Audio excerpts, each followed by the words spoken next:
তো দেখো আমার বর এখন ব্যস্ত হয়ে পড়েছি কড়াইশুটির কচুরি রান্না করতে। রান্না করা বানাচ্ছার ওদিকে না ওই যে আলুর দমটা রেডি করছে। আলু টালু সব ভাজা হয়ে গেছে, সিদ্ধ হয়ে গেছে। ও জাস্ট এটা দেখো বানিয়ে রেখেছে, একদম পুরো ট্যাপা কচুরি হয়েছে। হেভি ফুলেছে ওটা।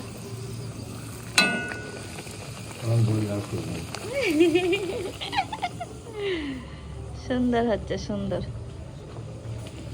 না? এই দেখো, এই দেখো কি সুন্দর গোল গোল গোল গোল হচ্ছে। হেভি সুন্দর ফুলেছে। তুমি তো এটাই ব্যস্ত হয়ে গেলে, ওইদিকে এটা করে দে মশলাটা। ছটা লঙ্কা দে, ছটা পাঁচটা ছটা। তাই দিয়েছি, 6টাই দিয়েছি। ওয়াও ওয়াও ওয়াও ওয়াও, খুব সুন্দর হচ্ছে, খুব সুন্দর।